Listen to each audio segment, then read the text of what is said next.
नमस्कार साथियों, आज हमारे इस YouTube चैनल के माध्यम से पाठ्य पुस्तक से हटकर थोड़ा हास्य व्यंग्य मनोरंजक कहानी प्रस्तुत करने जा रहा हूं, जो बहुत ही इंटरेस्टिंग और रोचक है।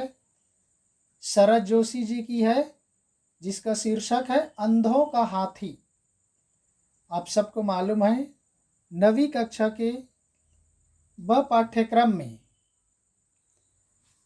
एक उनकी कहानी भी रखी गई है, तुम कब जाओगे अतिथि। शरद जोशी जी का ही है। तो उन्हीं की एक और बहुत प्रसिद्ध व्यंग्यात्मक कहानी अंधों का हाथी है। शरद जोशी जी की यह कहानी अंधों का हाथी प्रसिद्ध हास्य व्यंग्य कहानी है। इस कहानी में साथियों 6 अंधे लोग होते हैं, 6 ब्लाइंड पीपुल, 6 अंधे लोग होते हैं।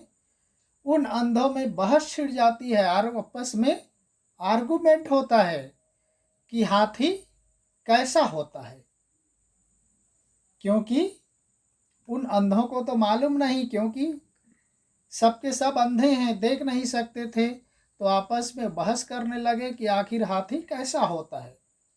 फिर उन्होंने इस बहस को खत्म करने के लिए निर्णय लिया कि स्वयं हाथी को छूकर यह तय करें कि वास्तव में हाथी कैसा होता है। तब सबके सब हाथी के पास जाते। एक व्यक्ति हाथी के पेट को छुआ और कहने लगा, अरे यह तो दीवार की तरह है। वह छूता है, क्योंकि हाथी देखे होगे कितना बड़ा होता है। आदमी उसके पेट के नीचे चला गया, स्टमक के नीचे, और उसको छुआ। फिर कहा, अरे ये तो बहुत बड़ा दीवार की तरह है, बोला। फिर दूसरा व्यक्ति पहुंच जाता है। दूसरा व्यक्ति, उस दूसरे अंधे ने हाथी के दांत को छुआ और कहा, नहीं यह दीवार की तरह नहीं, यह तो एक तलवार की तरह है, बोलता है। क्योंकि वो सामने की ओर गया और उसके जो लंबे लंबे दांत होते, जो मुहावरे में कहा जाता है कि हाथी के दांत खाने के और दिखाने के और, तो वही दिखाने वाले हाथी के दांत को छुआ और कहा, नहीं ये दीवार की तरह नहीं, ये तो तलवार की तरह है, बोलता है। फिर तीसरा अंधा व्यक्ति पहुंच जाता है।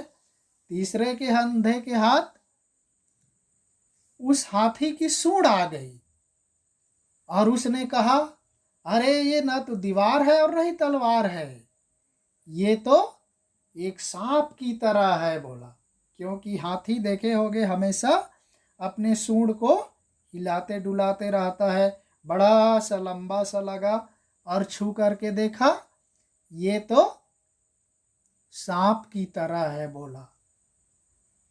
फिर तीसरे व्यक्ति की बात होने के बाद चौथे व्यक्ति है, वो चौथा अंधा है, वह भी आ गया और वह आकर के हाथी के पैर को छुआ और वह जोर से चिल्लाया, कहने लगा, तुम सब पागल हो गए हो क्या?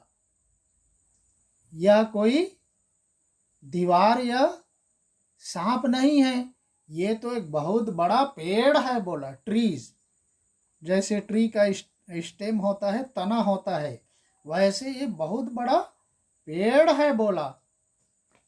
फिर उसकी बात समाप्त होने पर पांचवा व्यक्ति उस हाथी के पास आया और उस हाथी के ऊपर चढ़ गया और उसके कान को छुआ। उसके हाथ में कान आया। फिर उसने कहा, तुम सब गलत कह रहे हो, ये ना तो कोई दीवार है ना ही कोई पेड़ है, बल्कि यह तो एक पंखे की तरह है। क्योंकि हाथी देखे होगे अपना कान हिलाते रहता है, चित्र में जैसे कि दिखाया गया है। देखिए एक एक व्यक्ति कैसे पकड़े हुए हैं। तो वह कान को छुआ और हाथी कान हिलाते रहता है, क्योंकि कान हिलाने से हाथी के शरीर की जो गर्मी होती है वह कम होता है। तो वह कहा कि ये कोई दीवार नहीं है और नहीं पेड़ नहीं है, बल्कि ये तो पंखा है। बोला बहुत अच्छा हवा आ रहा है। बोला नेक्स्ट फिर लास्ट में उस छठे अंधे ने उस हाथी की पूंछ को पकड़ ली और बोला अरे बेवकूफ़ों, बोलता है हाथी न तो दीवार की तरह है, न तलवार की तरह है, न सांप की तरह है, और न पेड़ की तरह है, न ही पंखे की तरह नहीं है। ये किसी भी तरह का नहीं होता, ये तो एक रस्सी की तरह का है। रोप, रस्सी, मोटी रस्सी, जैसे लारी वगैरह में मोटी मोटी रस्सियां होती हैं, वैसे हाथी की पूंछ उस अंधे व्यक्ति को मोटी रस्सी की तरह लगा और उन्होंने कहा कि ये मोटी रस्सी की तरह है। अब हाथी तो चला गया, लेकिन उन 6 अंधों में आपस में लड़ाई होती रही। हर एक व्यक्ति अपने अपने तथ्यों के आधार पर उस हाथी की अपनी सच्ची छवि पर अड़िग था। तो ये वास्तव में इस कहानी से हमें यह प्रेरणा मिलती है, जैसे कहा जाता है जाकी रही भावना जैसी, प्रभु मूरत देखी तीन तैसी। जो व्यक्ति जिस भाग को उस हाथी के शरीर के पार्ट को छुआ, उसी तरह का उसको अनुभव हुआ। जो वह पहला व्यक्ति था, पेट को छुआ तो दीवार जैसे लग गया। दूसरे व्यक्ति, चूंकि सारे के सारे अंधे हैं, दूसरे ने उसके दांत को छुआ तो मानो तलवार की जैसे लगा। तीसरे ने उसकी सूंड को छुआ तो सांप के जैसे लगा। चौथे ने उसके पैर को पकड़ लिया तो लगा मानो बहुत बड़ा वो पेड़ का तना है। पांचवें ने उसके कान को छुआ, जो हिलाते डुलाते रहता है, उसको लगने लगा कि अरे ये सब पंखे की तरह है। और लास्ट में वह छठा व्यक्ति पूंछ को पकड़ लेता है तो लगता है ये तो बहुत बड़ी रस्सी है, ऐसा उसको लगने लगा।